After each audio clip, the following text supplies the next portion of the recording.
Are you ready?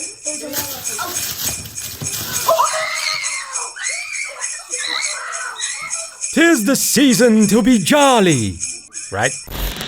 Since the pandemic started, we've learned a lot about coronavirus, but it's been learning about us too. It's had practice at dealing with our immune systems and has developed an extra way of fighting us, this new variant. That was awkward, right? Yeesh. So, anyway, it's the end of the year, and I thought I'd make a quick recap of the games I liked, adored, loved, and the ones that I sadly didn't get to play. Now, this ain't gonna be like one of those shows from Mr. Fancy Pants and Shoes Jeff Keighley done had in that video game awards of his. By that, I mean this isn't a top 10 list or whatever. However, this doesn't mean I'm not gonna get into why I like the story or the gameplay from one game more than from another and so on. That's because I can't put a definitive mark on just one game like someone's holding a gun to my head. I think it even defeats the purpose of loving video games. My entire opinion on subjectivity is that we shouldn't even compare some games because the entire principle behind that notion is deeply flawed. For example, how could you compare Crash with The Last of Us? What, graphics? Game design? Story? Core mechanics? It doesn't make sense to me. But what does make sense to me is that you can hold one or more elements from one game closer to your heart than from others. Anyway, looks like I'm starting a little rant here, so let's just...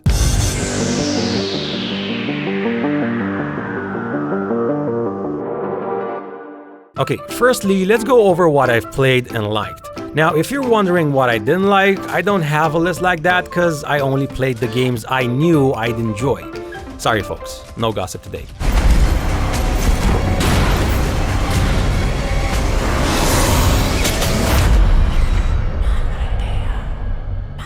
Mortal Shell was a big surprise for me this year because I love Soulsborne games. But I gotta be honest with you, when I first heard there was going to be yet another clone, I was like, so what's the big whoop? But I am so happy I kept an open mind and played it because my experience with Mortal Shell was nothing short of amazing. All of the main ingredients from the Souls games are there.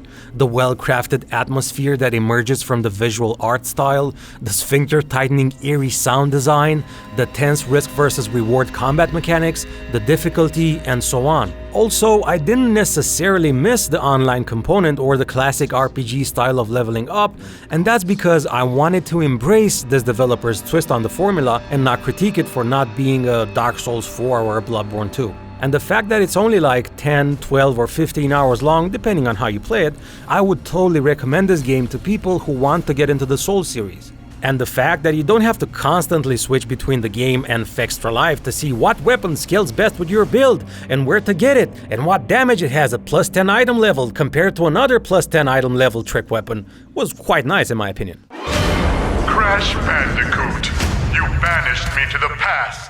Crash Bandicoot 4, It's About Time, for me, was one of the most endearing games of the entire year. The graphics are so pretty and colorful and joyful. Every minute I was playing it, it felt like I was hooked up to a feel-good IV drip. And the gameplay? Exquisite. The combination between the artistic design of the levels, the platforming, and the difficulty felt just right from my point of view. Oh, and I found the difficulty this enjoyable because I didn't opt for the classic option, I went for the easy one. Well, it doesn't really make the game any easier per se, it just makes you not start an entire level from scratch after you died like 54 times. This being said, the game got me properly hooked, and I know it sounds cliche, but I just couldn't put the controller down because it was so engaging and fun. Fun being the key word here. I haven't enjoyed the game this much from a gameplay standpoint since Spidey 2018 on the PS4.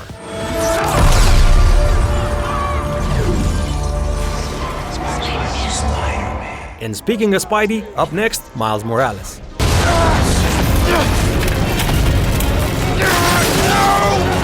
Don't worry, I got you!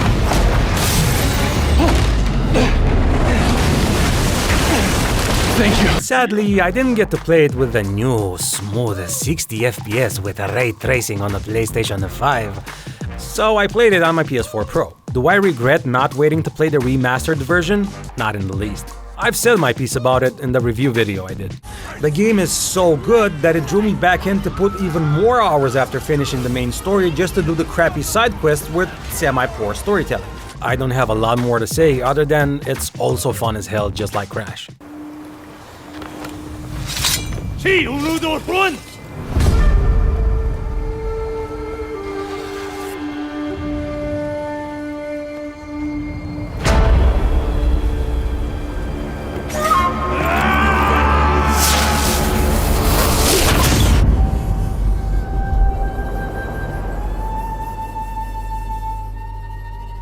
Still on the matter of fun, Ghost of Tsushima was something out of this world for me in 2020. And not only because of the amazing story and the impressive graphics, but I loved it because of the gameplay. In my spoiler-filled Why I Love Ghost of Tsushima, my thoughts on the game went something like this. And of course I was like, dude, I became a ninja! How fucking awesome is that? It's not only a samurai game, but you get to become a fucking ninja!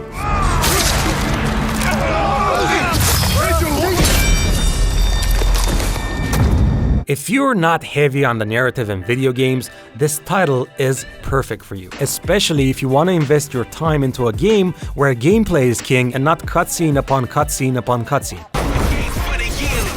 What's this?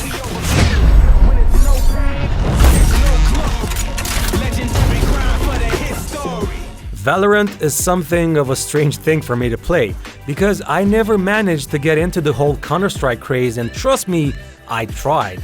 It never worked, sadly. I respect the game as an icon and what it represents for the industry, but I bear no love for it in my heart. Probably because I was already playing the Battlefields and the Call of Duties, and I found these two to be way more entertaining than CSGO. That's just my opinion. So when I heard that CSGO and Overwatch had a baby, I was like, I'll take that action! Till launch, I was excited for every gameplay video that came out with Valorant because it was like a fresh start for me. I could finally get behind something like CSGO, but with friendlier graphics and new mechanics. I even tried to get into the whole Twitch beta keys or whatever they were called, had like 58 tabs opened at the same time, but to no avail. And yes, I did find out later that it didn't count if you had more than one opened at the same time. So after it came out, I finally tried the game, and it didn't disappoint one bit. It was as advertised. An awesome multiplayer experience that upped the age-old formula to new heights. It's just too bad that I don't really have the time I need to play the game properly. Especially because I'm still too busy with Сука, сука, сука, блядь, сука, сука, сука, блядь. Another shooter I enjoyed a lot is Call of Duty Black Ops Cold War. Boy, that's a mouthful. That's what she said. And of course, I have to divide this game into all of its main parts. The campaign, by the end, it didn't disappoint. For all intents and purposes, when the game got actiony, it was the usual over-the-top COD style. However, I didn't really appreciate the James Bondish missions when you had to sneak around and find boring shit to do, but hey, they tried something new. Next time, I'd prefer it if they would just stick to the high-octane basics. But all in all, the story was surprisingly cool for a COD game. In all honesty, in my mind, it's even worthy of a Bond film or even a Hitman game. So kudos to the writers. Now on the multiplayer. Of course I like it. I am set this year when it comes to mindless online shooters that are just enough to take the edge off. The best part about it for me is that finally I don't need to make like 34 kills in a row without dying to get a napalm blast or other such fun toys to play with. I commend them for thinking about the average Joe that doesn't have 18 hours a day to put into COD in order to get good. And the zombies? Hell, fun as heck, what can I say? It's the poor man's console version of Left 4 Dead 2. No need for me to get into it, cause you know the drill. Now, I don't know if the next one counts as a 2020 game per se, but for all intents and purposes, it is new. Well, newer than the old one I knew.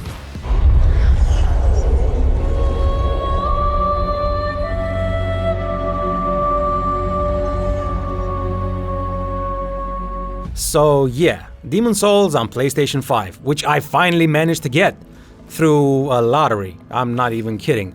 It was this entire whole thing. It doesn't matter. I love this game. I loved it in 2009 when it came out. I thought it was absolutely amazing, and I'm so glad that the graphical update worked like a charm. This is one title that, in my opinion, every hardcore gamer must at least try. Oh, and if you're new to the series, I can give you one great advice that took me years to find out.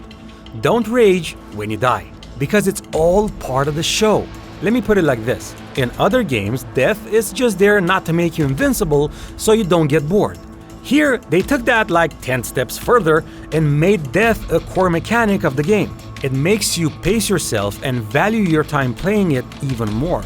Because when you know you already died once and you lost your entire progress up until that point, your heart will be pumping and the tightening of your sphincter will be in full effect. So when you do finally get your souls back, you will feel like you just took the biggest ever. Oh God, here it comes! Oh, hot, hot, hot, hot! Hot, hot, hot, hot, hot, hot, hot, hot, hot!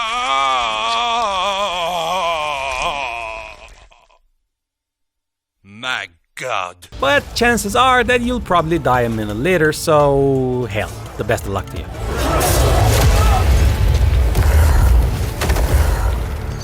Okay, now The Last of Us Part 2.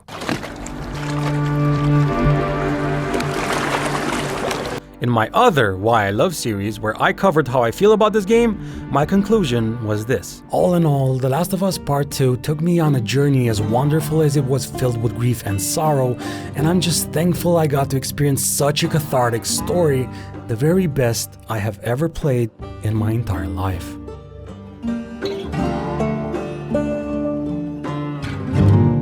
And I take back nothing I've said. It is still the best story I've ever played, and it is so sacred to me that it would feel kinda cheap for me to summarize this storytelling gem in a few words in this video. All I have left to say about this game is that I rejoice at the thought of replaying it in 60 frames per second on the PS5. With or without ray tracing, I'm not really crazy about it, especially if that means that I couldn't play it in 60. Hopefully, they're gonna pull a Miles Morales and come out with a 60 and ray tracing graphics mode. Who knows? Okay, so that's kind of it. That's every game I've played from 2020, which I thought was great. Not to say that gems like Doom Eternal aren't amazing, I just haven't gotten around to playing it yet. I actually got it on PlayStation because I'm really curious how they will use the DualSense for it. I'm not that amazed by the controller so far, but the jury is still out on that one for what concerns me. I'm also a bit bummed that I didn't get to play this year's entire roster of amazing games, but who has the time to play every single one anymore? I mean, heck, I still have Disco Elysium from 2019 in my backlog. I just got it this Christmas on sale. Disco Elysium. Get it now. So yeah, everyone, as always, thank you so much for watching, and a special thank you to all of our patrons that like what we do and believe in our dream. This is me signing out and wishing you all an infinitely better 2021 than this year was. Happy New Year, folks, and stay safe.